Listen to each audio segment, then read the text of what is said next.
Okay. Good morning, everyone.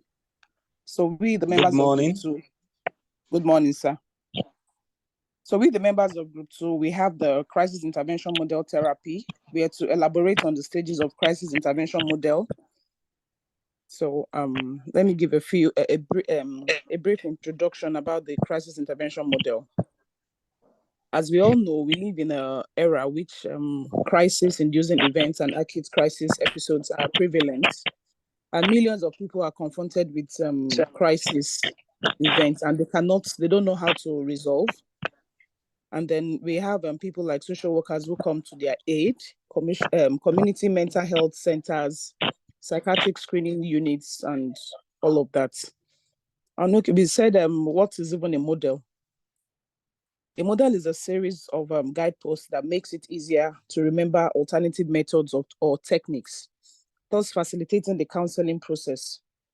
And then by learning about each component of a stage of a model, the clinician, the social worker, or the social psychiatric person will better understand how each component relates to one another or facilitate goal attainment. Then we also said, what is even crisis? Before we start explaining the model. And we said crisis is defined as an acute disruption of psychosocial homeostasis in which one's usual coping mechanisms fail and there exists evidence of distress and functional impairment. It is an overwhelming event which can include maybe divorce, violence, passing of a loved one, or discovery of a serious illness. It's also an occurrence that is intensely stressful and traumatic and hazardous events. Crisis also refers to an upset in the steady state of a human being. So we now went into giving the historical background of crisis intervention in social work. We were able to research and find out that crisis intervention is a multidimensional and flexible intervention method, which originated from the work of a community psychiatrist named Eric Lindemann and Gerald Kaplan in the mid-1940s, 50s, and in the 60s. Lindemann conceptualized crisis theory based on his work with survivors and relatives of 493 dead victims of Boston's worst club fire at the Coconut Grove.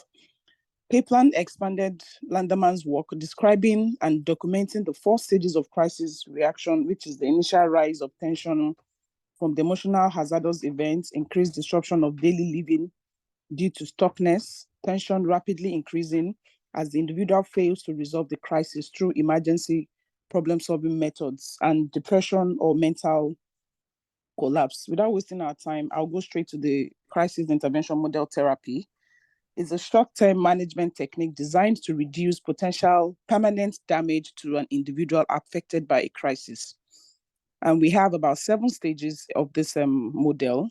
And the first stage is the assessment stage, which is that involves to take a psychosocial and lethality assessments. The crisis worker or the social worker conducts a swift but thorough by social assessment. At the minimum, this assessment should cover the client's environmental support and stressors, medical needs and medications.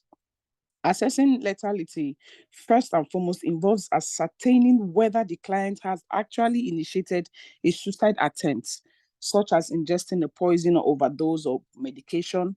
If no suicide attempt is in progress, the crisis worker should inquire about the client's potential for self-harm.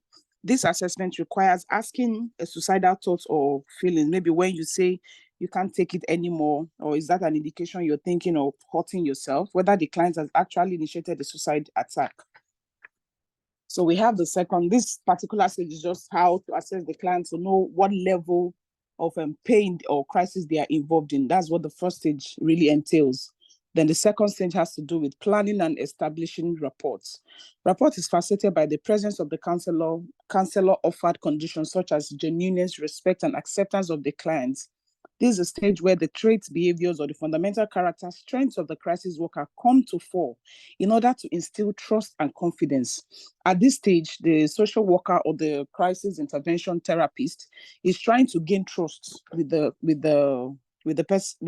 clients trying to gain trust for them to be able to come out and really be open and have this establish this relationship, having good contact, good eye contact, and having a non-judgmental attitude as a social worker, in this second stage. While the third stage, we have establishing goals. That's identifying the crisis, what really caused the crisis on this stage 3. And it focuses on the client's current problems, which are often the ones that which precipitated the crisis. What happened before the crisis? What really occurred, to be able to delve into the root cause of even why the crisis is even happening in the first place. That's what the third stage. Then the fourth stage, we have implementing the intervention. This enables the client to express their feelings. There are 2 aspects to this stage 4. The crisis worker, the social worker, strives to allow the clients to express feelings, to vent and heal, to explain her or his story about the current crisis situation. Like, to do this, the worker relies on the familiar active listening skills, like paraphrasing, reflecting feelings, and probing. Very consciously, the social worker must eventually work challenging responses into the crisis counseling dialogue. And these include giving information, reframing the interpretations, and playing the devil's advocate. While the stage 5 has to do with providing support, the social worker or the clinician generates and explores safe alternatives for coping with the crisis. This stage has to do with is the most difficult to accomplish in the crisis intervention model, because in this stage, the clients in the crisis, by definition, lack the equanimity to study the big picture and tend to doggedly cling to familiar ways of coping, even when they are backfiring.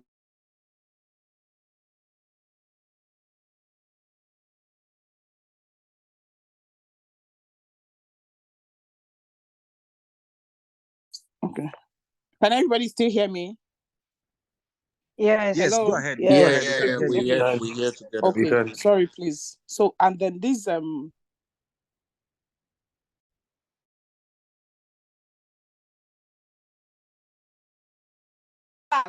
Another person from the group can take it off from there. I'm almost done. I'm almost done. All right.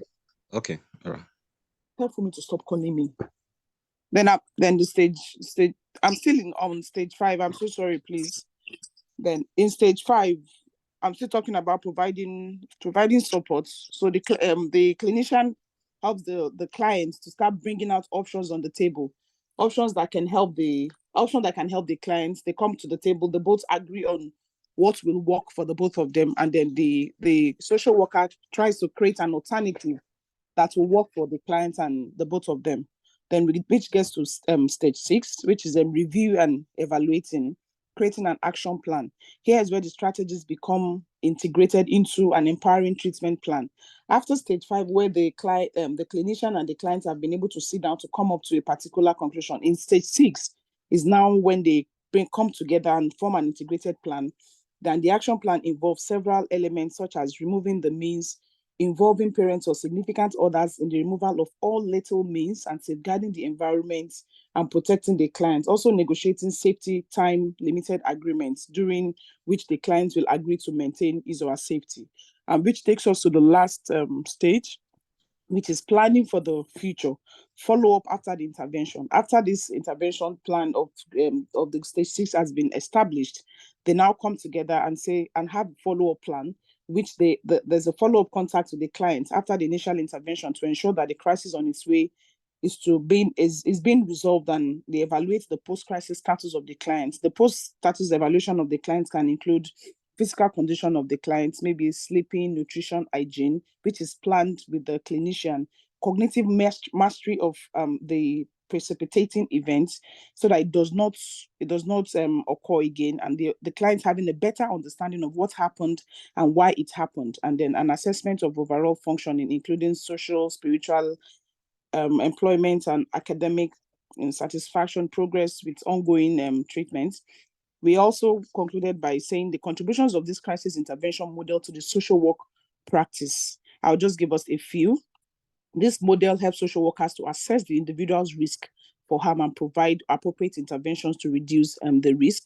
Then apart from the mental health issues, crisis intervention has been used to help individuals with issues like substance abuse, domestic violence, sexual abuse, and other traumatic events, as well as provide them with tools and resources they need to move forward. It also helps to reduce the shame and guilt that comes with traumatic and the kind of trauma patients feel.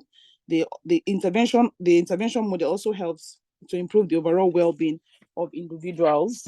In conclusion, not to waste our time, we'll say that the above stages are dynamic and they may overlap.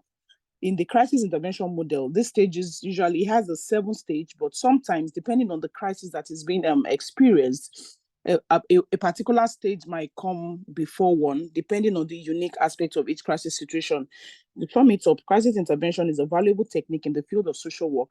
It can lessen the strain on the hospital system, the social workers, and provide people the assistance they need to get through a trying time. It can also enhance a general awareness of people, communities, and lessen the stigma attached to mental health problems.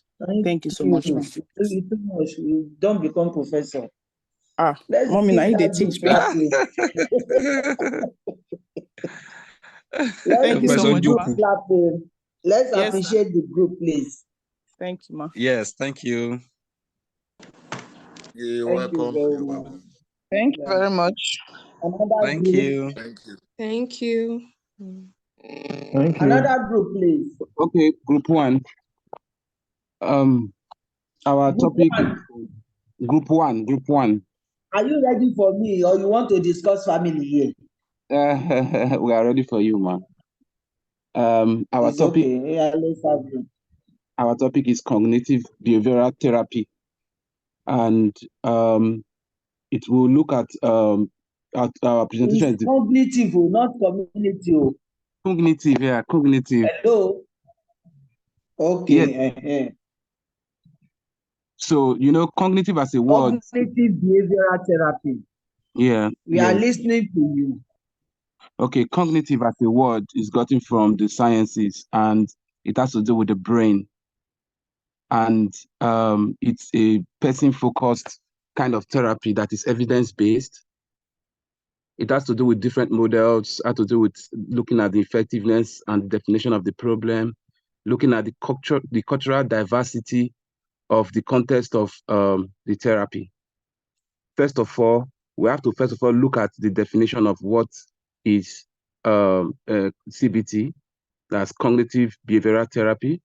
It has to do with interventions that is psychological and social, aimed at solving social problems. That is according to O'Neill 2017. It's a structured and short goal-focused process, which means that a therapy is not a transaction, it's a process. That is according to O'Neill 2017. So then we'll be looking at the advantages or the challenges and the negative sides of CBT. But first, we'll look at the effectiveness of CBT. So since we said it had to do with we'll be looking at these things, looking at scenarios or short words like we said it has to do with the brain just now, cognitive, and we'll be looking at how we'll use this therapy to address social issues.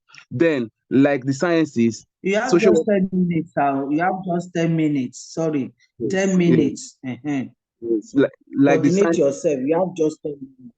You are not writing exam. Feel free to talk. Okay. So, like the sciences, it has to do with trials, which means there's always repeat visitation to address the issue and to look at new trends in the solution process. Then we'll look at the types of cognitive behavioral therapy, which is cognitive processing therapy, cognitive therapy, dialectic behavioral therapy, rational emotive behavior therapy, trauma-focused cognitive behavioral therapy, stress inoculation training, SIT, which is 6. So looking at this, we'll be looking at just 2 terms. One is for cognitive processing therapy, we'll look at the brain and then trauma. because this is what this particular therapy is about. It has to do with a disorder that has to do with the brain, but then used to solve traumatic situations, like a war veteran who has gone to war and then he has returned feeling traumatized based on some things that happened in the war. So then the social worker will have to look at, okay, what happened and how can it be addressed. Then for the cognitive therapy, it has to do with the brain and how how depression came about. So two words to look at there is the brain, which is cognitive, and then depression. So then the social worker then look at what happened to this particular client, and how to correct this negative scenario from degenerating and solving the social, bringing about a social solution. Then for the dialectic behavioral therapy, it has to do with you said what? Okay, for the dialectic behavioral therapy, it has to do with looking at intense emotion and then looking at the brain or a disorder as a result of such social context. Then for the rational emotive behavior therapy, which is REBT, it has to also do with looking at the brain and then looking at the irrational, trying to correct irrational behavior, looking at what has happened to the client, and then looking at how to solve such traumatic situation. For number 5, which is trauma-focused cognitive behavioral therapy, it's a therapy that has to do with looking at how to solve issues that are related to the brain, but then being person specific, like trauma specific. Like this kind of situation is usually associated with people who have been raped and look at the child abuse. Then using such traumatic situation to looking at interventions, looking at such traumatic situations, looking at the symptoms, and then putting healing process in place. Then for the 6th, which is stress inoculation training, it has to do with a person-centered process where mock system of therapy is done, where someone who has passed through stress in the past is asked what happened and what were the potential causes, and then how can such potential causes be addressed. Like it's the key word there is the psychotherapy. The psychotherapy, which has to do with psychological and therapy, which is combination of 2 words, and so to bring about social interventions or solutions in social work context. So going forward, we also look at the role of the social worker, and which is to solve social problem, putting into consideration the cultural context of both the social worker and then the client in question. Then the strength of CBT is adaptability, like in the sense that there's a social problem. Then solving the problem, we must look at the social context of the client and then social context of the social worker, because in the end, a solution that must be involved must be able to bring about a blend between both sides. Then we also look at the cost effectiveness. We said that from our definition from the ab initio, we said that it's a structured process. It's a short structured process, which means it's not a transaction. So that also implied that it's a very cost-effective way, because if a process is structured, it does not allow for wasting of time or time waste in the process of therapy intervention. So, but everything that has advantage also have disadvantages, right? One of the disadvantages is that the regular section, since you say it's not a transaction, that means there is always going to be a regular section meeting at intervals between the client and the social worker. So there's always bound to be time consuming and time waste stage in the process of things. Then again, there's also the problem of complex mental health needs, because sometimes while we look at scientific means of addressing problem, it might not always be the case. It might also be that it goes beyond scientific solution. So that's also another challenge. Then another challenge is that having to confront emotional situations can be very complex. Another challenge is that sometimes we over-focus on individual solutions or interventions, forgetting that there's also systemic issues that must also be addressed. Then finally, thank you, Group 2. Your time is up. Okay, I should give you 1 minute. Yes, 1 more minute. Then finally, the last one is that the limited attention to cultural influences in thought patterns and belief. Like we said, we are social beings and cultural beings, and then therapeutic solutions must reflect this, but most often are than none, this is not often the case, which brings about a limitation in CBT interventions. So that's our presentation. Thank you very much. Thank you, sir. Cognitive behavioral therapy, you have tried, but you did not really pin it the way it can be understood by other students. Unlike the Group 1, the first presentation, which really got it right and then take it straight. But I will briefly do little discussion for just 5 minutes before another group will go, so that you really know what cognitive behavioral therapy is all about. When we talk about cognitive behavioral therapy, we are talking about the thinking, that is the cognition, the thinking faculty, where we talk about the cerebrum and the cerebra of our brain, then which take it to emotion, which is the medulla oblongata now. And then it now processes the behavior, which we put out. And I want us to look at it from a triangle. That's why we call it a CBT. It's all about the thoughts, the emotions that we get after the thought, and then the attitude or the actions that we put after the thought. That is why we call it a triangular model. So this started right from when we were very young.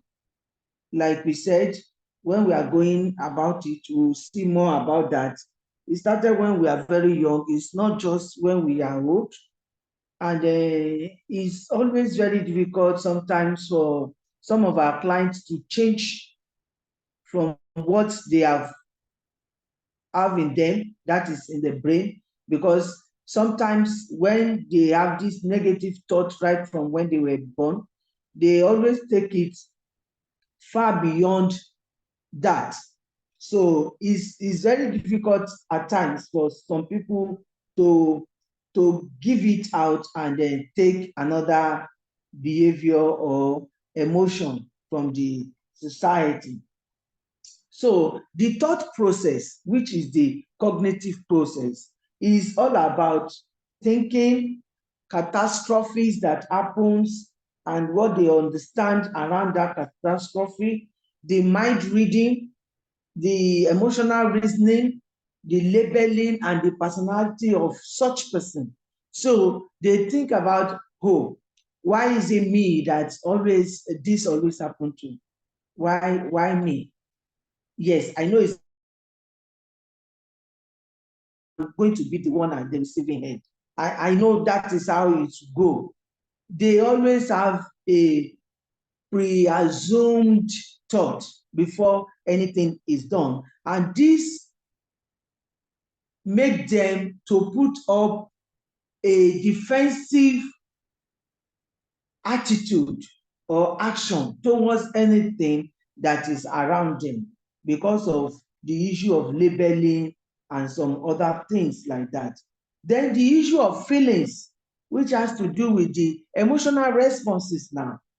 So many a times they establish issues that cut across even validating their health issue.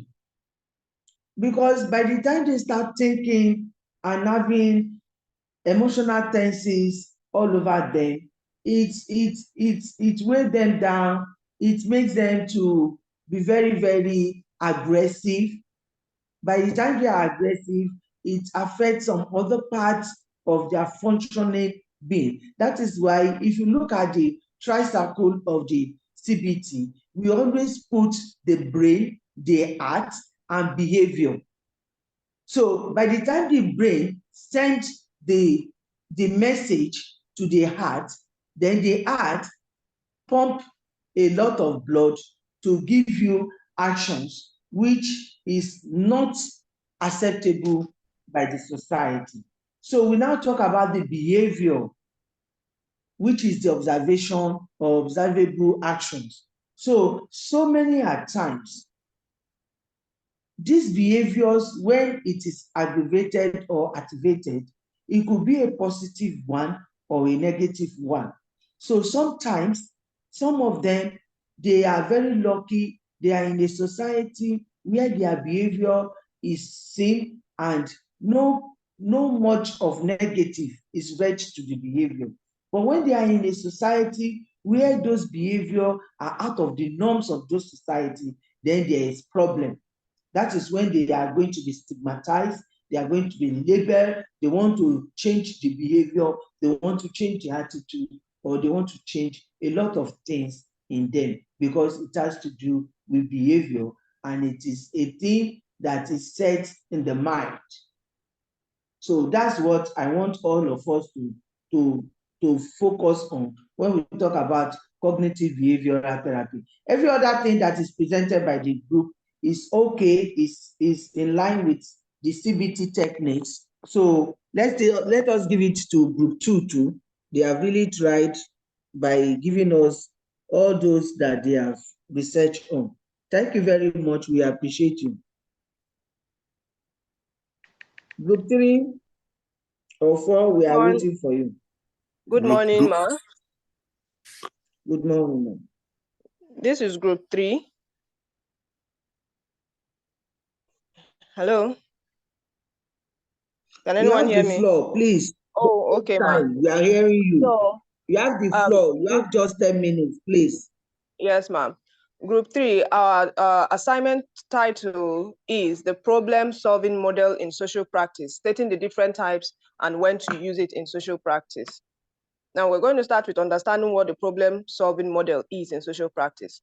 The problem-solving approach is a systematic and client-centered method used by social workers to assist individuals in resolving personal, emotional, social, and practical difficulties. It involves a structured process that includes assessment, goal setting, intervention, and evaluation.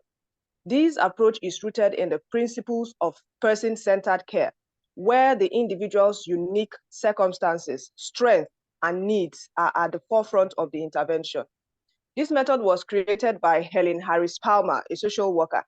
It's aimed at effectively bringing out positive change. Social workers employ a problem-solving approach that focuses on understanding, empathy, collaboration, and empowerment, and to assist individuals in overcoming their challenges, leading to improved well-being and enhanced quality of life.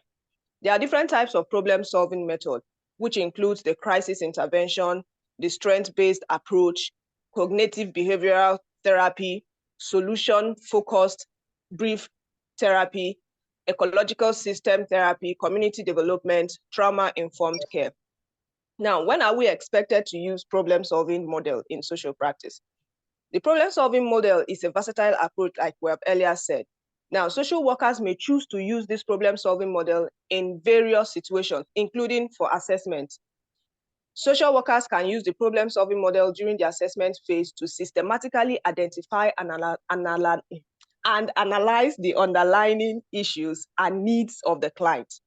By breaking down complex problems into manageable components, social workers can gain a comprehensive understanding of client circumstances and develop targeted intervention. Social workers can also use problem-solving model in goal setting.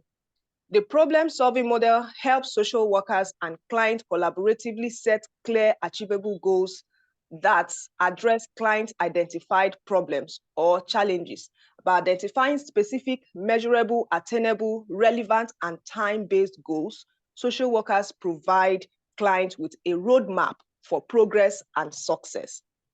It can also be used in crisis intervention. In crisis situations, social workers can apply the problem-solving model to quickly assess clients' immediate needs, develop safety plans, and mobilize resources to stabilize the situation. By prioritizing client safety and well-being, social workers help mitigate the immediate impact of crisis and facilitate pathways to recovery. It's also used in conflict resolution and in case management, and also for advocacy. Now, what are the basic steps or techniques needed in problem-solving model? We have 7 of them. I'll just itemize them. Number 1 is engagement and rapport building. Number 2 is assessment. Number 3 is goal setting. Number 4 is intervention planning. Number 5 is implementation. Number 6 is monitoring and evaluation. And number 7 is follow-up.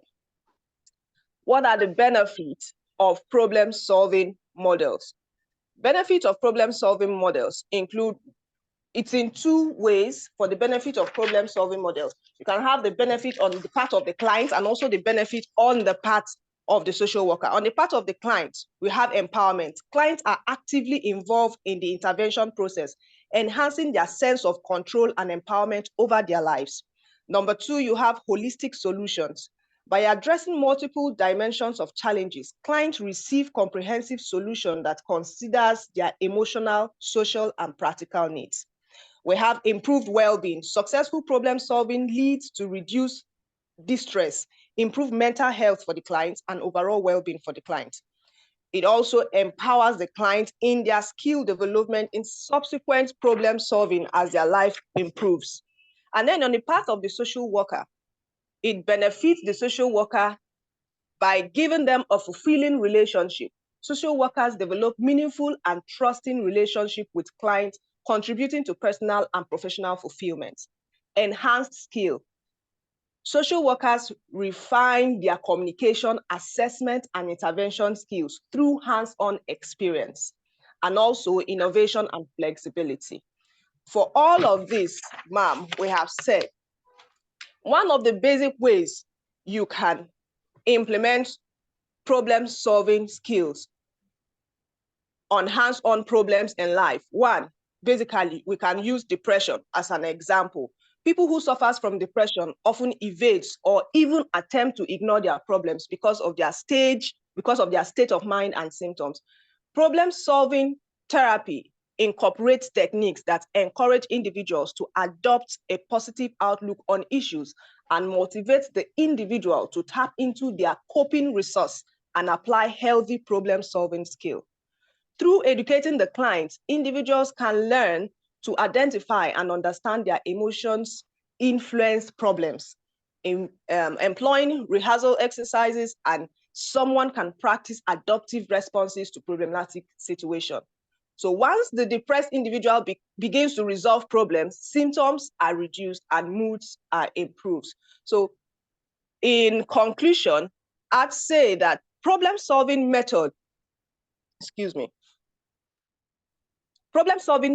model is a flexible and adaptable approach that social workers can use across various stages of the helping process in diverse practice settings. By applying systematic problem-solving techniques, social workers empower clients to overcome challenges, achieve their goals, and improve the quality of their lives. Thank you, ma'am. The last group, please.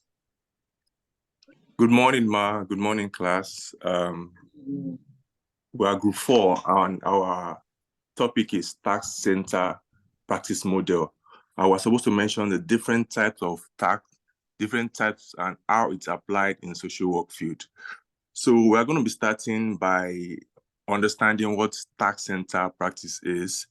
So according to what we have here, tax center practice is a goal-oriented and time-limited approach in social work.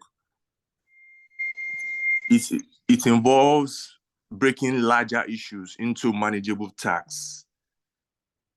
It's a treatment form in which social worker and clients collaborate to create series of short-term goals that both participants work together to accomplish. It is a method of social work in which clients are helped to carry out problem alleviating tasks within an agreed period of time That's according to Goldberg, Gibson, and Sinclair, 1985. So we also look at the origin of tax center practice. It has its origin in the field of social work. It evolves from research in the 1960s in the United States. So we also have... Sorry, please. Duru Blessing Balogun, please mute your mic or I will tell the host to remove you from the class. Please continue. All right, man. So we also look at the advantages. We look at a few advantages. Number one, it builds on client strengths, which promotes self-esteem. It also serves as anti-oppressive. So the other one is the client is encouraged to take control of their circumstances. We also look at the disadvantages, one of which is the tax center model may be difficult to implement with clients who, due to the cognitive limitation and environmental factor. So furthermore, we went ahead to look at how tax center practice are commonly used in social work. So the first one is problem-solving tax. It's address specific issues, challenges identified by the client. Example is a social worker can help clients facing unemployment by breaking down the issue into tasks like creating resume, searching for job opportunities, and attending job fair. That is for problem solving. So the second one that we looked at is developmental tax, which focuses on personal growth and skill development. Example, working with a teenager to enhance communication skills and emotional regulation.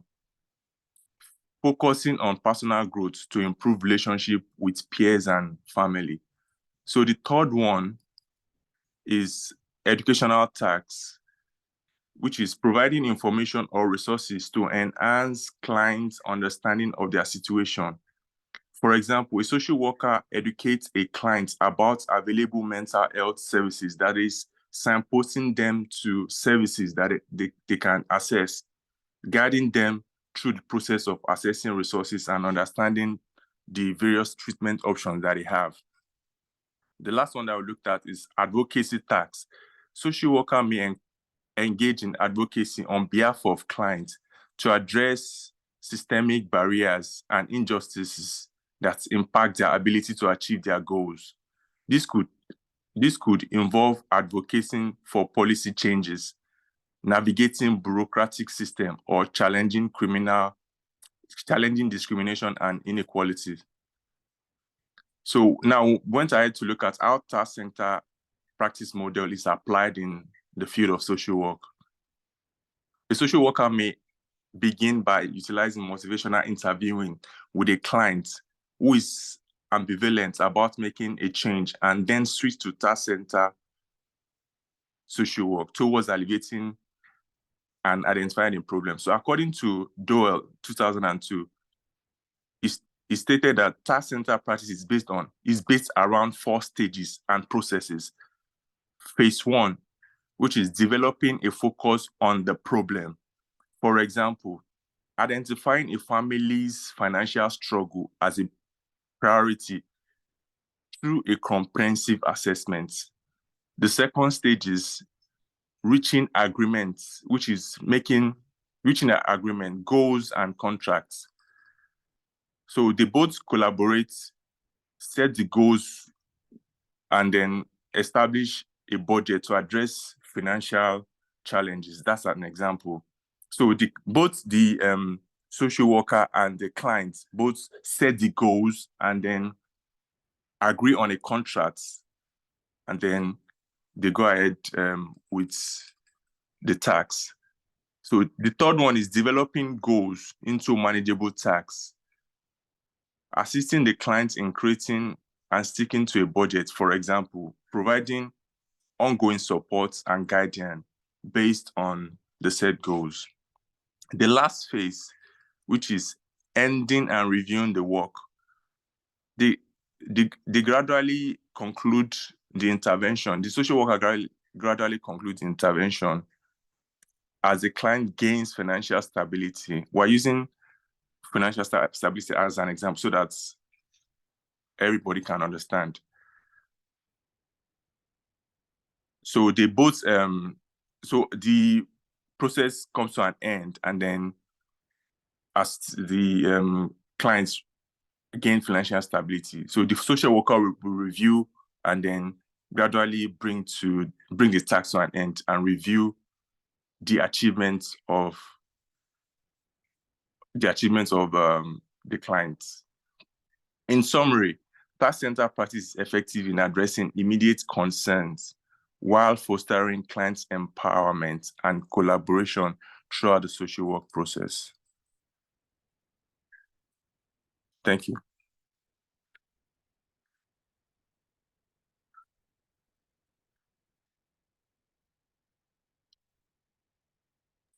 Thank you all. God bless you. So, Amen, ma'am. Group 2, that's the first presenter, right? Yes, ma'am. Yes, You ma'am. people scored 10. Thank you, ma'am. Thank you, ma'am. Group 1, 8. Group 3, 8. Thank you, ma. And then group 4. Group 4, 7. Let me use this opportunity to introduce our able lecturer that is taking over from me today. Dr. Adekalu is here in the house. So he's taking over the course from me. So I'm dropping from here. Thank you all for attempting the assignment. God bless you. We'll be meeting in the dynamics class. Thank you. Thank you very much, ma. Thank you, ma. It's a pleasure, ma. Bye-bye, ma. God bless you, Mom. Thank you. Yes, ma. Yeah. Good morning, everyone. You're Good welcome, morning, sir. sir. Good morning, sir. You're Good morning, welcome. sir. You're welcome. Welcome, sir. Let me You're welcome. Good morning, Doc. thank you all for your presentations. For the group 1, group 2, 3, and 4. You guys did extremely very well. Thank Okay? you, sir. And I think you all deserve the score mark that Dr. Kemi has awarded to your assignment. Okay? Okay, sir. Thank you, sir. Let me just quickly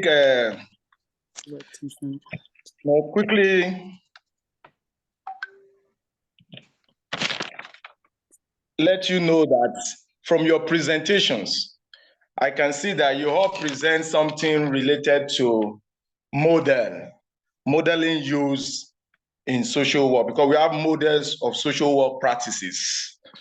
And you need to understand theories, model, and perspective. There are 3 different categories, okay?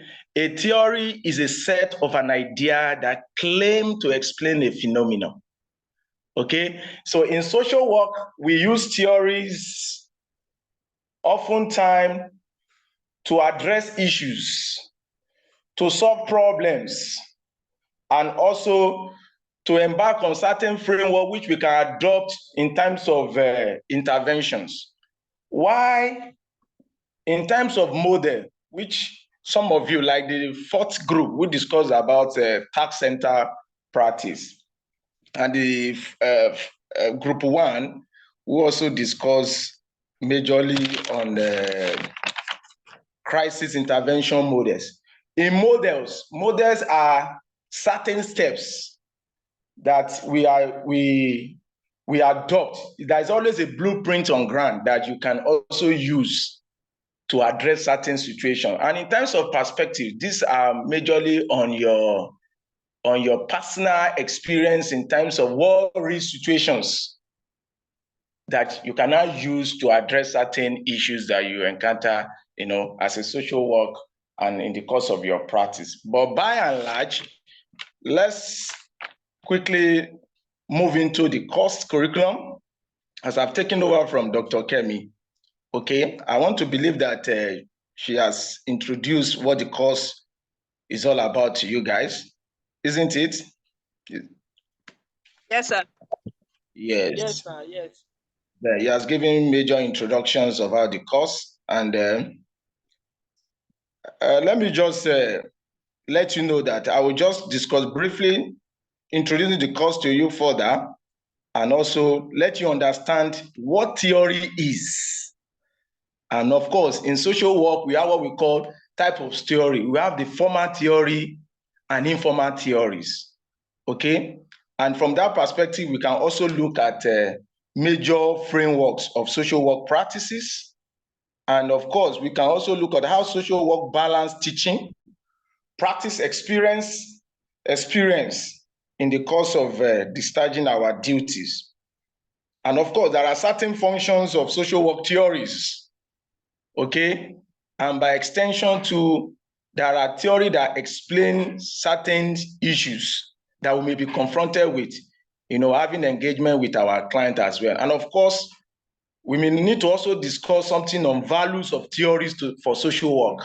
There are certain values with regards to theories in social work.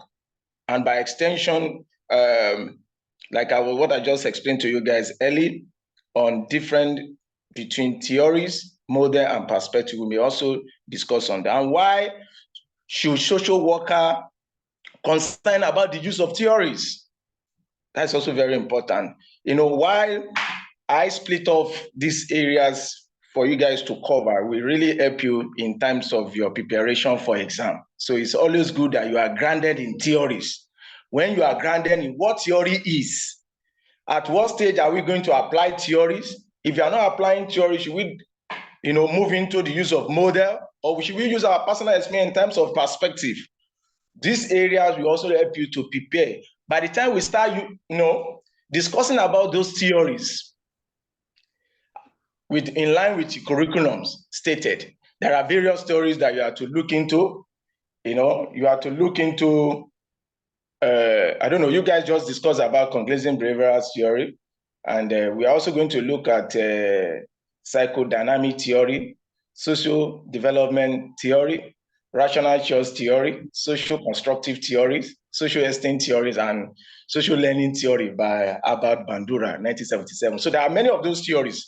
But the use of it is that how expert are we in applying those theories to real-time situations? So these are areas we are going to look at. And I want you to take, let your attention be on areas.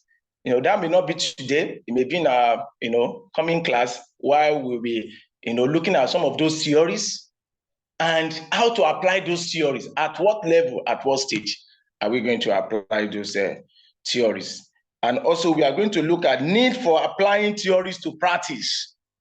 There are various needs why we need to apply theories to practice, and also benefit of applying social work theories to practice. And of course, we have some limitations to some of these theories that we adopt. Don't forget that some of these theories are from different academic backgrounds. Some are sociology oriented, some are philosophically oriented, some are economic oriented, some are psychological oriented. So there are some limitations to it. And of course, consideration on application of those theories. And by extension, we may also discuss about theories circle, which is also very important. And lastly, that will be in our last class, we'll be discussing about those relevant theories to social work practice. I hope you are clear with the outline I've given to you guys. Yes, sir. Yes, Doc. Yes, sir. Yeah, that's fine. That's fine. Now, let's quickly move into theories. I want to believe that some of you may be familiar with the idea of theories. But theory, to some extent, all depends on which aspect of the theory do you want to, adopt in addressing the situation before you, and of course, maybe probably with your client. And by extension, let me make you know that a theory is a set of an idea, like I said earlier, that explain a phenomenon. In practice, theory link knowledge about identified problem and intervention to adopt in addressing those problems. And in addressing those problems, it doesn't mean that addressing the problem, you just have to enter into the problem. Like what the group 1 and group 4 said, you have to look at the foundational issues. What led to this? Why is this? Before you can be able to know the appropriate theories that you want to use in addressing situations. And by also, theories help social worker to describe. There are 4 stages at which theory helps. Please take note of this, okay? And when I say you take note of those 3-4 stages, okay? That may likely help you in the course of your practice and also in preparation for, maybe your text and the rest of them. And what are the 4 stages? Number 1 is theories help to describe. The word describe. What is happening? That is the first thing. And the second point is theory also helps to explain. It helps to explain. Why is it happening? Why is this happening? And also the third point is predicts. What is likely to happen next? Okay. And last stage is the control of bringing change about what is happening. In bringing of those change, what is happening? What does the situation produce? Or how can we avoid the occurrence of those situations? So these are 4 stages that you may need to be focused on why the use of theories. Okay? Now, let us move to framework for social work practice. There are various frameworks for social work practice. And number 1, we have the ecosystem perspective. And we also have the strength perspective. The third stage, we have the cultural competent perspective. I hope you'll be able to note that these 3 key social work practice, framework for social work practice. For the Sir, please, can you come again, sir? Yes, we have the ecosystem perspective. Okay, sir. Yeah, the ecosystem perspective. I'm going to explain in details. We have the strength perspective, the strength perspective, and we have the cultural competent perspective. Okay, the eco perspective focuses on the interplay between persons and his or her environment. I think the group 2 discussed something on cognitive behavioral therapy, right? And I think Dr. Kemi explained in different, Yes, sir. in details, people are influenced by their environment. And in this ecosystem perspective, we have some points that need to, that you need to take note. It focuses on individual who exist within the family, and also families that one also exists. Family also exists in a community and in neighborhood. And we also look at individual itself, family, community, and the political structure, the economic structure, the culture of that environment. These are things that revolve around the ecosystem perspective. And the first stage is environmental impact in terms of actions, belief, and choice of individual within the environment. The strength perspective, probably I will communicate with the admin, and materials will be given to you guys so that you can read in details about the course materials, okay? The strength perspective is built on assumptions that every individual, family, group, and community has their strength about addressing certain difficulties, okay? In this case, when you have a client with you, the first thing that will come to your mind, what effort has the family itself, the individual itself, the client, what effort has your client made in addressing this issue? The family that your client is from, what effort have they made? The community itself, what effort have they made with regards to the situations before you, and of course, and your client. And the third stage I said is the cultural competent perspective. The cultural competent perspective focus on the understanding and approval of cultural distinction, taking into account the belief, the values, activities, and customs of a particular, environment.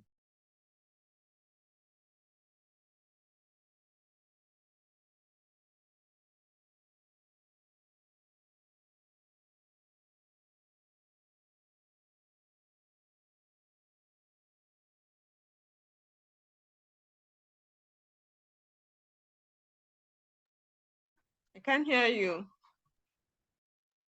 We can't hear you, sir. Okay. Maybe his network went bad. I'm sure you'll be back.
What's happening?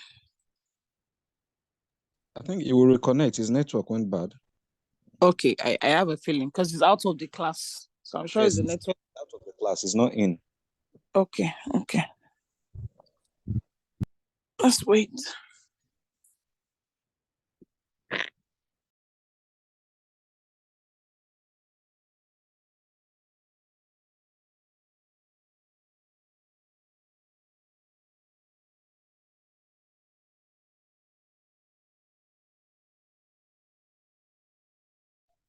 Hello, class. Yes, Hello. welcome back. No, sorry, please. I lost that. Please. Welcome back. Yes, let's move back to the type of theories. I think that's where we are, right? You were explaining the cultural. Perspective. Cultural competence. Oh, we lost you. Cultural competence. Okay, cultural competence. Okay, that's fine. Yeah. That's Yes, fine. sir. Yes, like I said, the cultural competence focuses on our understanding and approval of culture within that we usually account for within our environments. Majorly, we use that in terms of acceptance of sometimes earth situations. There are situations we will encounter with our clients, and you may need to trace it back in terms of their, earth anthropologists, in terms of their age backgrounds, and you're able to understand that, okay, this is where the problem starts from. This is where the problem starts from. I know of some communities, I know of some marriage that got, that couldn't work out because, at the time, the family, the woman took in, and she was told that he has to go to the husband village and have to eat some concoction and the rest of that before she can put to bed. That's an interesting part. Okay, so this is our own belief system, value systems that is centered in addressing various issues that we may encounter in our course of practicing as a social worker. And I want us to look at functions of social work theory. But before that, let's look at the types of theories. Types of theories. Because I want us to be grounded in the use of theories. Okay, when you are grounded in the use of theory, you then the application of those theories at any time, any situations you encounter, we're able to know that this theory is the one applying to this. If I'm not using this theory, then I should use this model in addressing this issue. If I'm not using this model, can I look at it from the perspective of, from perspective angle in order to be able to address such issue? And I said, we have formal theories and informal theories. I take that position from Beckett in 2006, who separates, theories in two categories, okay? The formal theories are basically based on, you can trace it back to a writing or a written document or an academic perspective, something you have a certain document on, okay, which may be formal. Like some of these theories that we'll be talking about are majorly formal theories, okay? Cognitive, there are somebody who developed that theories, okay? Social learning theory, there are scholars who develop that theory. So in adopting those theories, in any situation you find yourself, makes it fall on the categories of what we call formal theories. But in terms of informal theories, social worker also adopt informal theory in terms of, that one is basically on your common sense. We call it practice wisdom. Well, common sense will tell you, oh, this is the right thing to do at this time, at this stage. Okay? And from that, I know from this course itself, you will realize that the course is theories of social work. We are not talking about theory for social work. Are we together? There is two different things there. Okay, when it's for and when it's off. When it's theories of social work, this means there are theories about where social work is delivered. And there are existing theories, and those theories are those theories that are already stated in your curriculum. But in terms of theory for social work, we are looking at some of the important theories which can explain situations and behaviors. Hello, are we together? Yes, sir. Yes, sir. Yes, sir. So let's move in back to the functions of theories that I already explained to you earlier. There are functions for theories.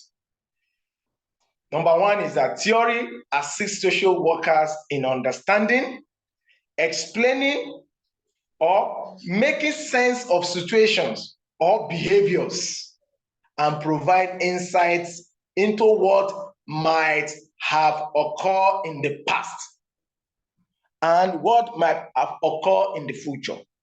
So this is one of the major important functions of theories: to understand, to explain, and to make sense out of any situations that we may be confronted in addressing.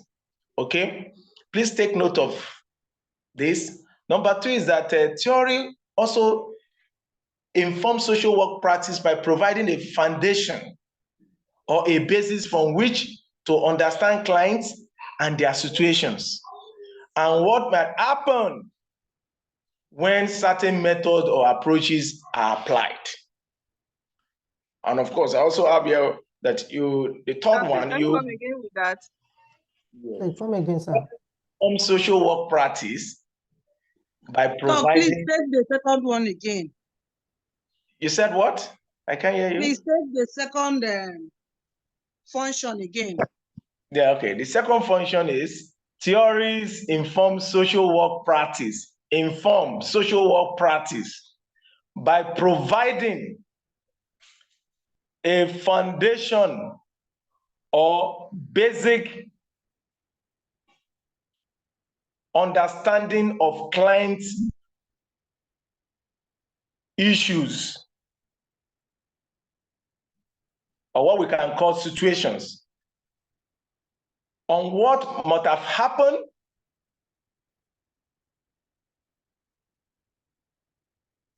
and certain method and approaches to be applied. I hope you all get it. Yes, Doc. Yes. Now, let's take this number 3. Then from there, we move to the values of theories of social work. Number 3 is that theories and methods must depend on what is most appropriate for the client and their situations. What is most appropriate for the client and their situation, as well as the knowledge of the social workers. Theories and method must depend on what is most appropriate for the client, number 1, that's your first interest, and their situations. What are they passing through? What is the challenge that you want to address?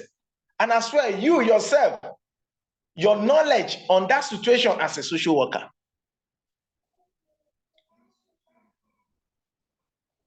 And you must realize that if theory or method is not working, the social worker must not try to make it more harder or assume that the client is resistant. No. But rather must reassess the clients. We must reassess our clients and the situations and see areas in which we can adjust the theories and methods. By extension, don't think that one theory will solve a client problem. There may be a situation you may need to apply multiple theories. Like I said earlier, if theories is not going through for you to address your client issues, there are models. And like I said, models are blueprints which are already existing. You can adopt the model at different stages. Just like when the group 1 explained crisis intervention model, we are made to understand that we have 7 stages at which we can address client issues. Are we all together? So, in all of this, once you discover both the theories you are applying, the method you are applying is not working, as a social worker, you don't need to take it hard on yourself or your clients. Okay, you must need to reassess the client and the situation and adjust those theories and methods to best fit the client and also to establish goals.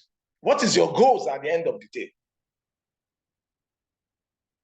Okay? So when you look at those functions of theories, functions of social work theories, as I've given you guys, you must also understand that irrespective of these functions, of course, social worker must not be hard on his or herself or not even on the client. Must be able to do the assessment of the client's situations and adjust some of those theories. And by extension, I've said one theories may not solve the entire problem. Okay? Now, let's move to, please, you can jot down your questions, please. And of course, I'm going to be giving some time so that we can discuss on your questions.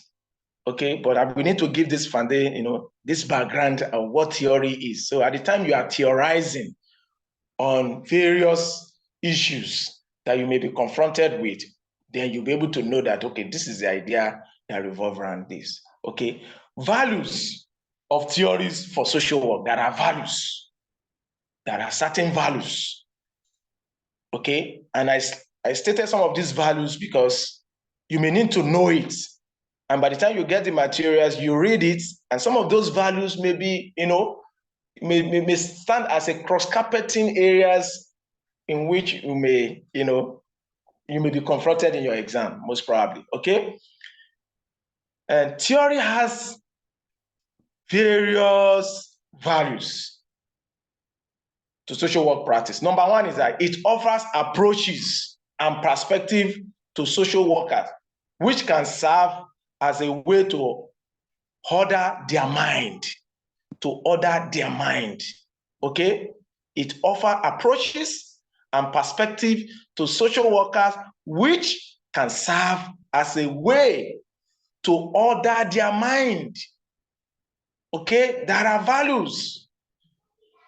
Number two is that it offers explanations on the causes and effects in specific circumstances.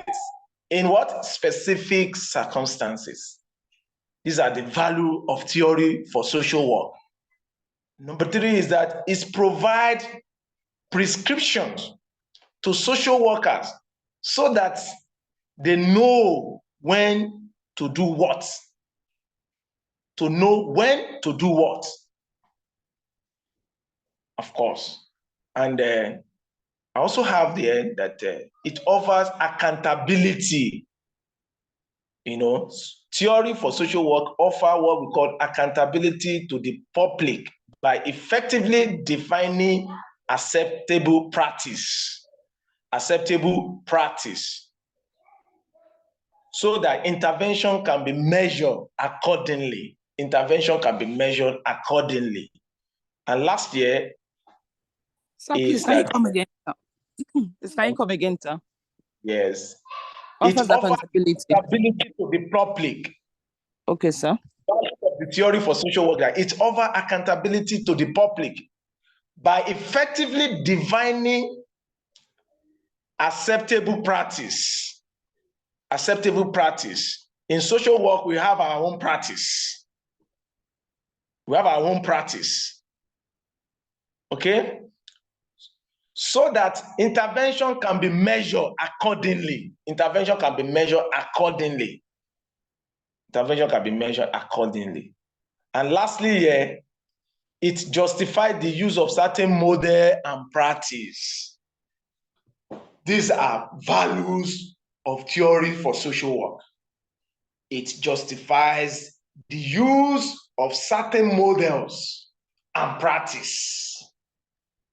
You know, there are certain models used in social work. Okay? Now, let's look at why should social worker be concerned about theory? You ask yourself, why am I concerned about theory? Why? The question of why. The question of why should I, as a social worker, be concerned about the use of theories? Why should I be concerned about the use of what? Model. Why should I be concerned about the use of perspective? Okay, you know, a clear theoretical perspectives guides and influence social work practice in 5 key areas. Take note of that, please. A clear theoretical perspective guides and influences social work practice in 5 key stages. Okay? One of the stages is observation. Observation. Hello? Now you're a bit fast. Can you take it slow? Yes, sir. Okay. A clear theoretical. Yeah, like I said, why should social worker be concerned about theory?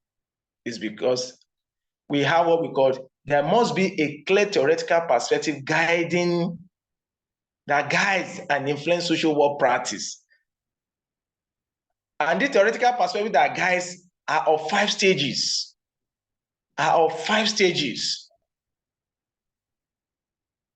I've made the lecture material very, simply, very simple, and of course, in the course of your reading, you'll be able to, have a better understanding of it. Number 1, I said, is observation.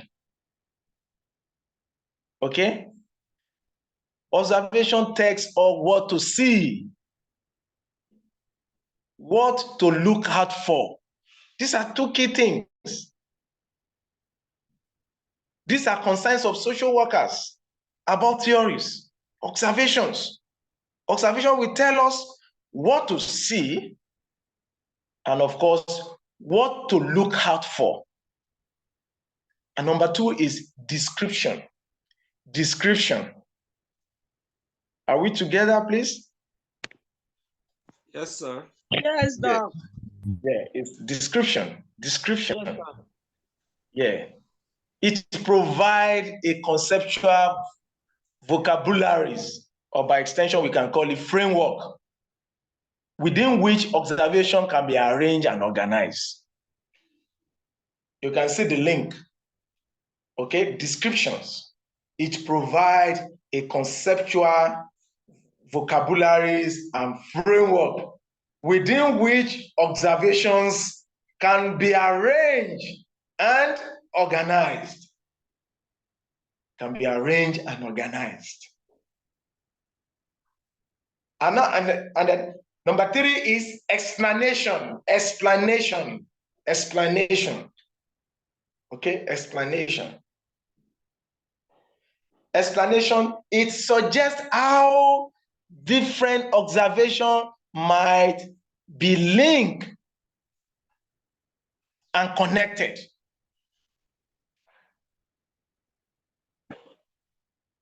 Explanation suggests how different observation may be linked and connected.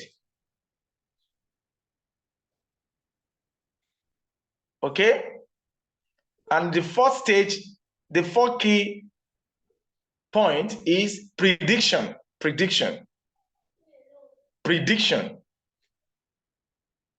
Prediction.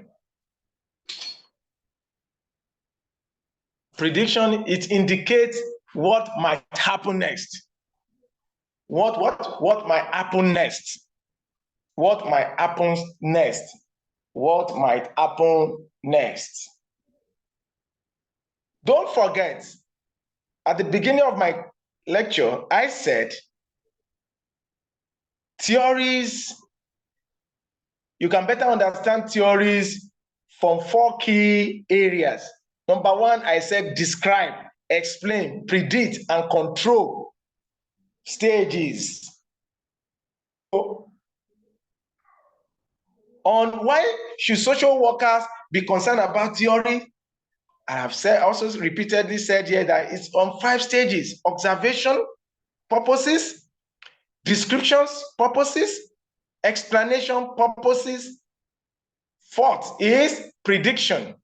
And lastly is what? The intervention. Intervention. Intervention is suggesting to do to bring about changes. You know, interventions, like for instance, when you're with your client, you're able to know which of intervention did this person, you know, on these situations, which intervention are we going to? Are we going to, you know, introduce in solving this client problem? Take, for example, maybe in terms of reintegrations or rehabilitations of one's clients, that require interventions. You know, are you going on intervention in terms of empowerment? You know, and so on and so forth. Now, while we have discussed this, then we need to also take note that what the need for applying theory to practice. You can see the need for applying theory to practice. What are the needs for applying theory into practice? We've discussed why should social worker be concerned about theory. Now we need to look at need for applying theories. Why do we need to apply those theories in the course of our practice as a social worker? Don't forget that theory is an important tool in practice, both for work with service user and for social work to be more valued in the society. Okay? So we need to generate ideas about what is going on, why things are going in these directions. So the need for applying those theories to practice is very, very crucial. It's very, very crucial. And I have some few points here for you guys to go with. And one of it is that the use of theory can help to justify actions and explain practice to use service users. You can explain practice to service user, careers, and society in general. Theory can help to justify actions and explain practice to service user, career-wise, and society in general. Okay? Another point here is that in social work, with individuals, making use of theory which may relate to their specific situation will give us more direction in our work with them or in our working with them. Okay?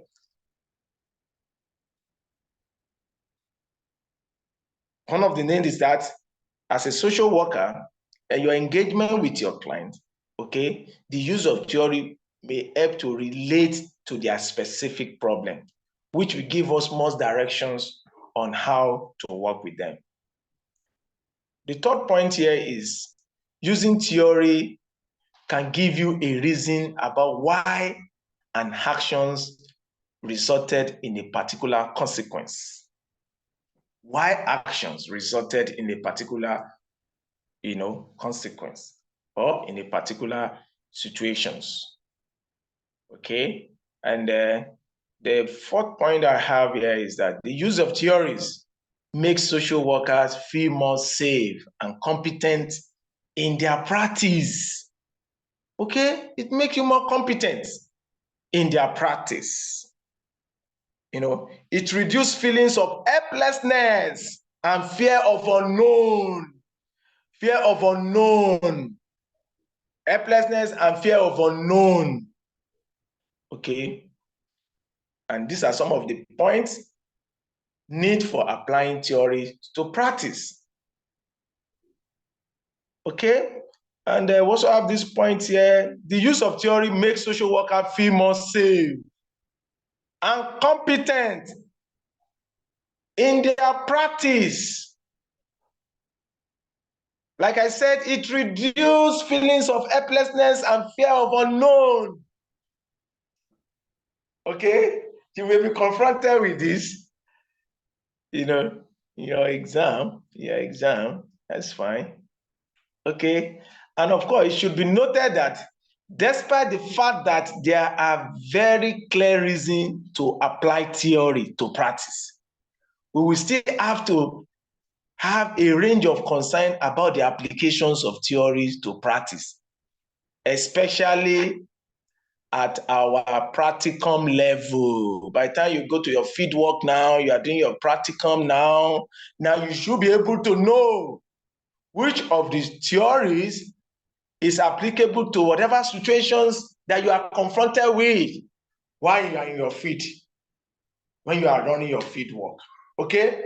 So social work theories help social workers to feel more safe, competent in their practice. So these are the needs for theories in social work. Okay? Let me give about 10 minutes. Let's discuss if you have any areas that you need clarifications from what we've discussed. Please, I make our discussion open now, please. Thank you so much, sir, for your class. It's so interesting. And then we are happy to have you here. Sir, please, when you were talking about types of theories, you said there were formal and informal theories. You mentioned that you said that formal has to do with academic perspectives, and you mentioned cognitive and the social learning theory. But you didn't give us example of the informal theory. We would like to know what categories of theories fall under the formal and then what theories fall under the informal theory, sir. Okay, that's fine. That's fine. Don't forget that yes, sir. I adopted that theory from Beckett, 2006, when it talks about the formal theories and informal theory. And what I told you about informal theory, I said a formal theory deals with practice wisdom. In the course of your practice, there are rules, there are guides, there are laws that guide you as a social worker in the course of your practice. Are we together? There are certain things that you may need to use your common sense in addressing the issues. Okay? So that's informal, sir. That makes it more informal. You may not need to make it formal. A formal are more of a written document. These are theories. For example, the group one discussed about crisis intervention, therapy. There are stages for that. I said that fall under model. Okay. That falls under model. The framework is there for you to adopt. Those 7 stages they explain. Okay. Then you now apply it. That is more of a formal. But in terms of informal theories, according to this scholar from his explanation, focus majorly on your experience at work, your experience. I don't know, some of us may belong to some organization and the rest of them. We may have experience in these various stages of our work, okay?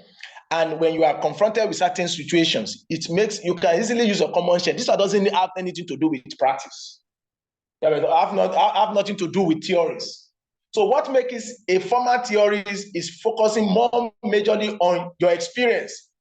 Practice wisdom. What are the knowledge you've gained in the course of practicing that you can easily apply in some situations? And also common sense. And I said, it should be noted that some practice wisdom and common sense usually contain a range of formal theory.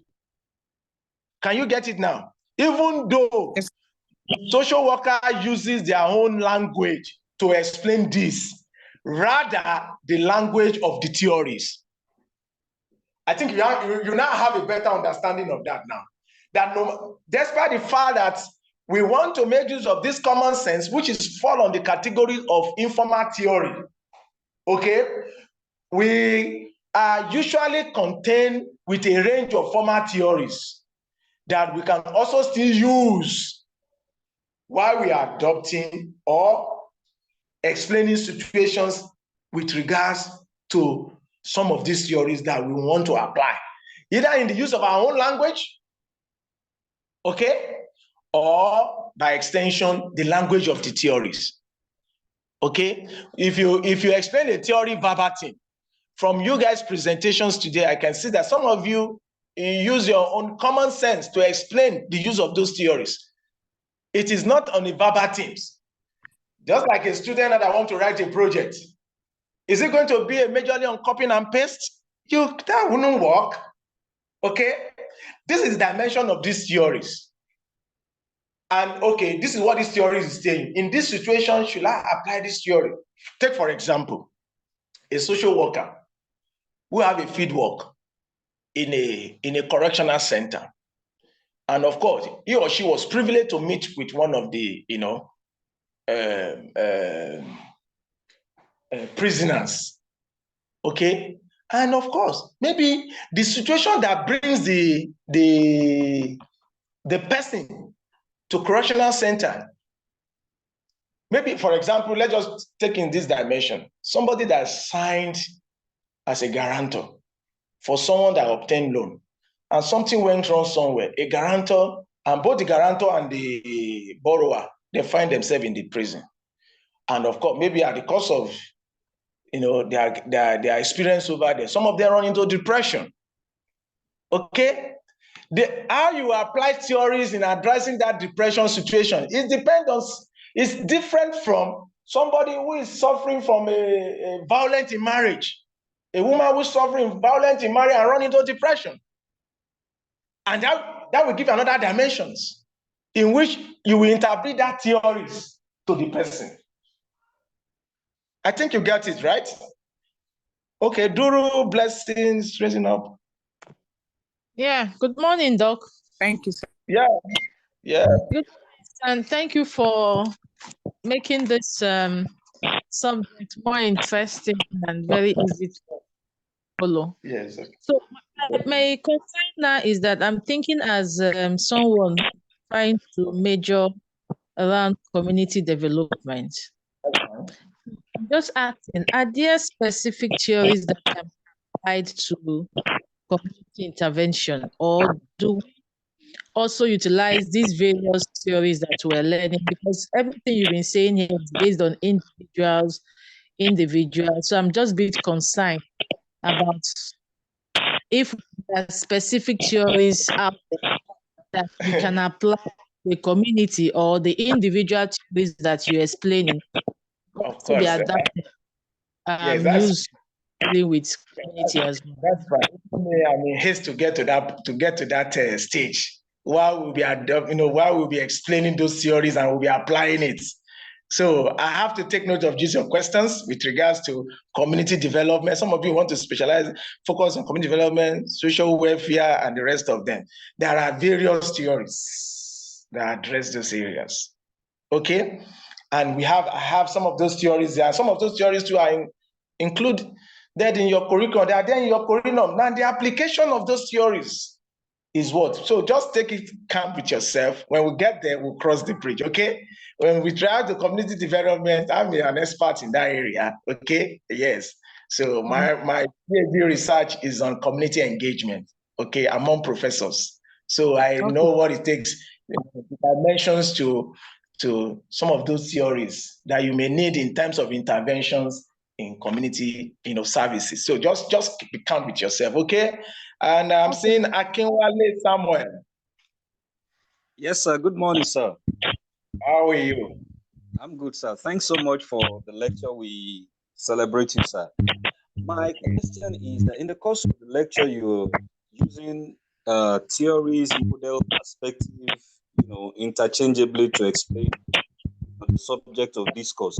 My question would be that at what point does a theory translate to become a model, and what's perspective, and which one is higher than the other? Thank you, sir. Okay, that's fine. That's fine. Like I said, what made me drive into that aspect is majorly on your presentations, okay? And I can see from the dimension of your presentations that you guys are really focusing on model. So in the course of your search and research, like the group pro said, group 4 in their presentation said they look at tax center practice, and in the course of their research and the rest of them. Why I try to differentiate for you guys at that level is that theories have its own stage. Model have its own stage. Perspective has its own dimensions. So from your question now, at what stage you as a social worker, we know that this situation before me, is it this theory that will be applicable? Or is it this model will I use? It all depends on the situation you are confronted with. If it's in terms of intervention most times fall under models. Are we together? Fall under models. They have used this model. It works for these situations. Can we adopt this model in this situation before us? Okay, like from what stage the third group and the first group explained. There is a blueprint on ground. There are stages on ground. So you apply those models to that situations. But in terms of theories are majorly from what we said. I said we have the formal and informal theories. The informal theories are more of a written document. Come on, for example, from the sociological perspective, we have what we call functionalist perspective, what we call the social constructive. These are different theories that one can easily see. And so, okay, this theory was developed by so and so person. It's a written document. Dr. Adekalu can only theorize about Bandula, 1977 theories on social learning theories. When I have a situation who has to do with socialization process or learning process, then I felt that, about Bandura is the right theory to apply to this, because he has already explained that this is what, and these theories have been tested, have been applied, and it works. Okay, but in terms of the perspective, what is the world view of these situations? I hope you understand the dimension now. Yes, sir. Yes, sir. What is the world view? You yourself, what is your perception? Okay, Dr. Adekalu, for example, if I'm a smoker, I do to smoke and do all manner of things. I'll have a better knowledge on how to explain. I will explain it from my own perspective. But if I'm not a smoker, I can't explain how it looks like. Are we together? Yes, sir. Okay? Yes, sir. I can explain. When I'm confronted with my client who is running, maybe it's physical, psychological, issues. Okay? And you have to pass through some stages to see how you overcome such situations. If I couldn't find myself, I may do it, I may refer. This situation before me, I don't think I'm an expert in this area to address issue. I make a referral. I refer such clients to an expert in that area.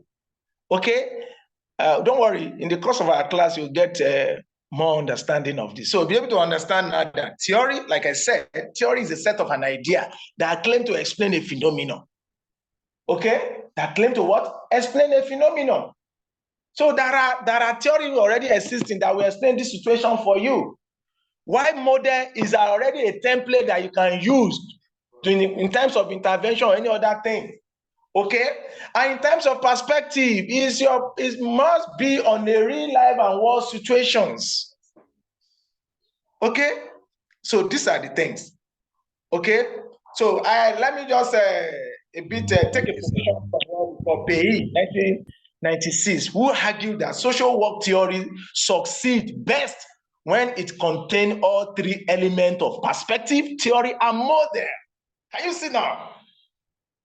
Social work theory succeeds best when it contains all three elements. What are the three elements? Perspective, theories, and model. Okay, sorry, please. Akintoyosi. Can you go ahead with your questions? Okay, thank you, Doctor. We are very grateful, and we fulfill the passion with which you are lecturing us, and we are enjoying it, sir. Please, when you were mentioning functions of theories, yes. I missed the first one. You were fast, okay. So I couldn't pick the first one. Can you help me out, sir? The first one is that theory assists social workers in understanding and explaining and making sense of situation or behaviors and provide insights into what is meant to occur in the past and what is meant to occur in the future. Okay? You study the past to look at the present and not to prepare for the future. Okay? So there are two key points in that first point I explained. I said social workers, theory assists social workers in understanding, the word understanding, and explaining or making sense of situations and behaviors. So these are the key points. So you must study the past to look at the present and to check the future of your clients. If this situation has happened to your clients, you've been able to now addressing it, then how will you now be able to do what we call a kind of follow-up and to see that what your client did not fall back into the same categories again? So this is what that point is making. This is one of the functions of theory. It's one of the functions of theories, okay? And where's again, I'm seeing another hand somewhere. It's still Akintoyosi. Did you get it now, please? Yes, I got it. Let me tell you how my name is pronounced. Akinya. Akinya. Akinya. I think I've gotten that. I'm also a Yoruba man. So sorry that I couldn't pronounce that clear. No problem, sir. I'm so sorry. Akinya, right? Yes, sir. Yes, sir. Okay, that's fine. That's fine. That's fine. Do you have any other questions, please? just sir. go ahead and copy. Maybe we'll call it a day. And Hello, sir. yeah, hello, please. Okay, sir. Thank you for This the is lecture, sir. Yes, sir. You said something about the needs for applying theories into practice as a social worker. And yes, then the first one that it can be used to identify actions and explain practice to yes. services, career-wise, and what, sir? I missed that. Career-wise and society in general. Society in general. Thank you, sir. Service user, career-wise, and society in general. That's one of the needs for applying theory to practice. Okay? Because theory can help to justify actions. Why is this? And explain practice to service users. This is the reason why this is this. Of course, by extension, not only a service user, it also enhances career success. Okay, as a social worker, our activities must encourage people to practice or even fall in love with what we are doing as a social worker. And of course, the society itself in general, we must be a symbol of positivism. We must be a symbol of what we call positivism.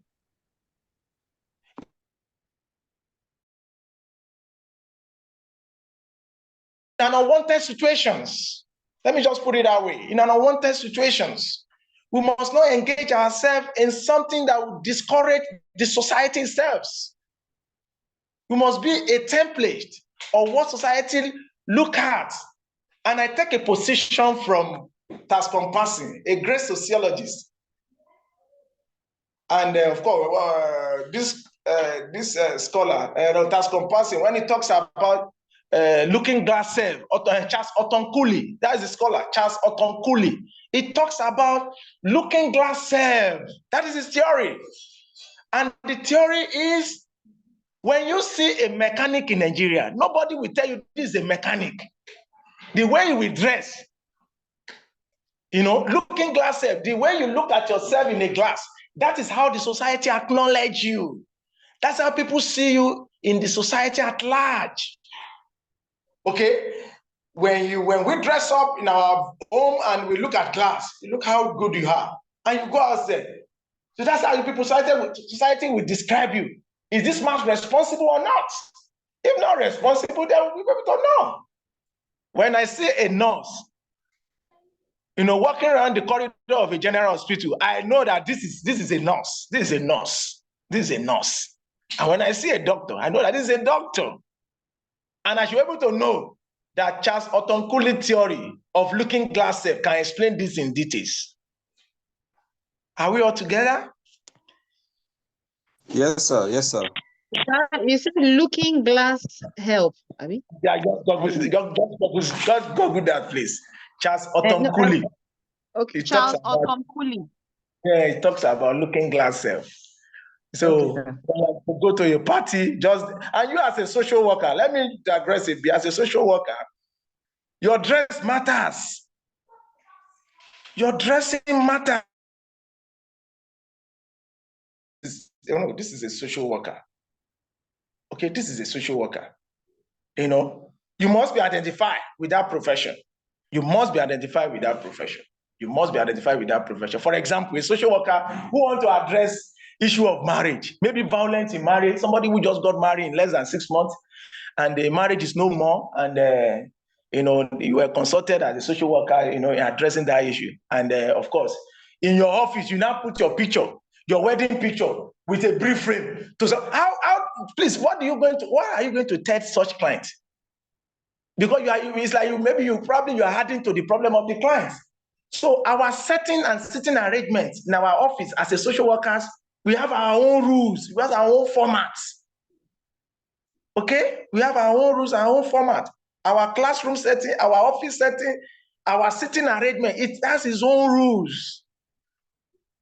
So, and I think in the course of maybe other courses you'll be taking and for probably in course of your orientation subject, they will explain that to you. But I'm to focus majorly on theories of social work. Okay. Any other questions, please?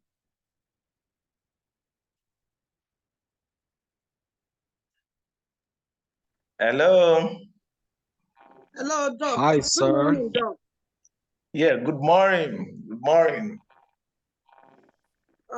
You, in the course of the lecture, I want to appreciate your pattern of lecturing. Some of us that came from other fields, we need to take our time to get what the social work is all about, because we are entering this field of career because of interest. Oh, that's fine. Yeah, so I love your pattern of teaching. I moved along with the lecture at the point where you said the value for theories for social work, what it offers. Yes. I need certain clarifications because I got it offers accountability to the public, it justifies certain things and others. I didn't get clearly what all that means. Yes. I don't not taking you back. That's the first point. Thank you. Okay, that's fine, madam. Thank you so much. I appreciate that, please. Thanks for the compliment. I said, one of the values that I explained 5 values there. Values of theories for social work. I explained 5 values there. And the number 4 value is what you are talking about. Okay, it is that it offers accountability to the public by effectively defining acceptance practice. That leads us to what we call advocacy. We can follow that in terms of advocacy. We can follow that in terms of interventions. You must be accountable on whatever engagement you find yourself as a social worker. You must be accountable to yourself as an individual. Okay? You must be accountable to the client itself. You must be accountable to the public itself. Okay? In this practice, integrity matters. So that's called for yourself first. You must be accountable for yourself and to the public. Okay, for example, in terms of interventions, maybe there are certain, there are certain interventions that one may need to, advocate for the attentions of the government to look into these aspects. And when the government look into the aspects, and possibly in one way or the other, maybe you got an international grant or you got an attention from international communities, or even at the national level yourself, even at your local level, you got an attention. And of course, there are certain interventions you are expected to do based on maybe certain funds that was awarded to you to work on. In social work, we have a lot of NGOs. A lot of our social workers are working with NGOs, and there are a lot of grants here and there flowing in, particularly in the northern part of it. Even in the east, in the southwest, there are a lot of grants flowing up and down. You must be accountable for it. There are certain organizations, there are certain NGOs that expect you to be giving quarterly reports, monthly reports, daily reports about your engagement. As far as the fund is coming, you must be accountable. You must be giving reports.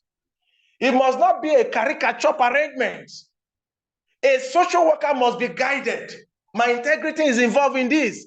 For example, you are engaging in what we call, trafficking, and you got a sponsor from somewhere in Europe where we have series of woman trafficking, and the government, one of the government in European states, decided that, okay, they want to partner with your organizations back home in Nigeria to reduce the issue of woman trafficking.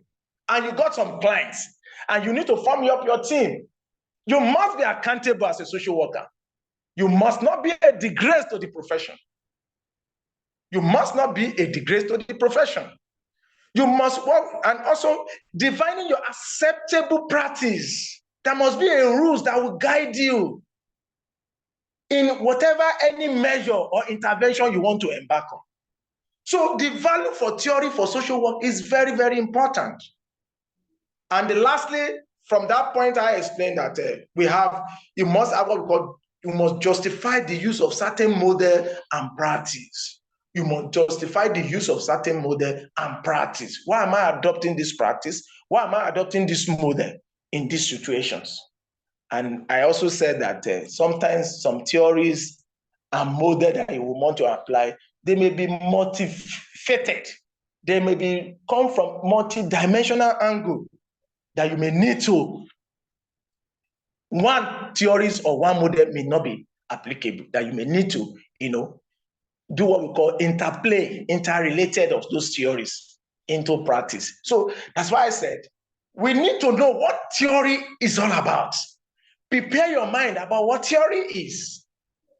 And I know most students usually doesn't know the difference in terms of theory, the model, and of course, the perspective. When you are grounded in that theory, by the time we get to those theories, when you look at your curriculum, you see how they stated those theories there. No, we must understand what theory is. What are the functions? What are the value? At what time are we applying those theories? And by the time we prepare our mind, before we go into we're still going to talk about limitations, sometimes in our next class, limitations of those theories. What are the concerns of those theories? Then we'll now move properly to the theories. So at the time we are not discussing about those theories, it will be more easier for you to understand those theories. And of course, in preparing you for your exam as well. Any other questions, please? Hello, sir. Well done, sir. Yes. I'm sorry for talking too much in the class. It's okay, please. It's okay. Yes. Under the values of, thank you so much, sir. Under the values of theories for social work practice, the first one I got it, the second one I missed it, sir. Okay, the second one in terms of the value, right? Yes, sir. Okay, that's fine. That is fine. Just 1 minute, please. The second one is that it offers explanations on the causes and effect in specific circumstances. What are the causes to these situations? What led to these situations? What led to these situations? And what effects is the circumstance? What is the specific effect in terms of the circumstances? That is the point. What led to these situations? What led to these situations? You must be able to look into it. Why these situations? What led to these situations? We all see what is happening in our country these days. You can see how people are running into depressions. Hike of this, hike of that. What is the role of social worker in this situation now? What is the role of social work in what we are experiencing in Nigeria at the moment? What is the role of social worker? We must be able to offer what we call explanation, the causes that led to this. Look at the recent football match, sometimes a few days back, people that watching South African Nigerian football, and we got a report that we lost almost 4 Nigerians. Sudden death. What led to the cause? What led? Can someone be happy, joyfully happy, and still eventually die? It called for sociological inquiries among social workers. And I think we are close to our time. We are close to our time. We are close to time, please. Okay. Sorry, sir. Yeah. Go ahead. This point that you just mentioned now. Yes. You said it can be traced to sociological problems. No, I'm just explaining that from the example I gave out. I'm explaining it from a medical perspective. Okay, from a sociological, because doesn't it look like a health problem? It should be. When you look at the causes there, some of them are cultural arrests, some of them are so it's all look at. But I'm going to sociology. Don't forget, sociology is the interpersonal relationship that exists among people in the society. There are people in the society, in these people that die also that are members of this particular society. Okay, so sociology is to discuss about issues within the society. Okay, of which earthwise is also there. And that's why we have what we call medical sociology. Okay? So you can explain it from that dimension as well. Okay, sir. Yes, that's fine. We run out of time. Any other questions, please? So I'll send you a message for our materials. Thank you, sir. Okay, that's fine. That's fine. No Because- problem. I'll go. Yes, the materials. I will send it to you guys, and you read ahead of class. Yes, sir. The material is simple, and you can easily understand it. You read ahead of material, and of course, a brilliant student at every point of your reading, you should be able to know areas in which your expectation is in your exam in those materials. Yes. Okay. Sir. Yes, sir. All right. That's fine. That's fine. That's fine. I want to sincerely appreciate you for your time. Is that an AOC, sir? No, I'm not talking about AOC. Yeah, come on, don't talk about that now. Let's digest the course first. But when you see the material, the way I've prepared the materials, and of course, maybe you can communicate with the admin. I'll pass it across to them so they can forward it to you guys. And of course, you share among yourself. You're able to see pattern. But I do say that the way the material is being prepared is to a brilliant student should be able to know the dimension of what is our expectations going to look like in the exam. Okay, that's my point. All right. I'm happy so much. And sorry, I didn't introduce myself because I know I'm run out of time. So I'm Dr. Samuel Adekalu. I'm an academics as well, and good to have you all in this platform. You're welcome, sir. You're welcome. Thank you, sir. You're welcome. Thank you very much, sir. Thank you so much, sir. Thank you very much. Thank you, sir. Remain blessed, Doc. All right. Thank you. Thank you, man. Thank you. Thank you, sir. All right. Cheers. Interesting.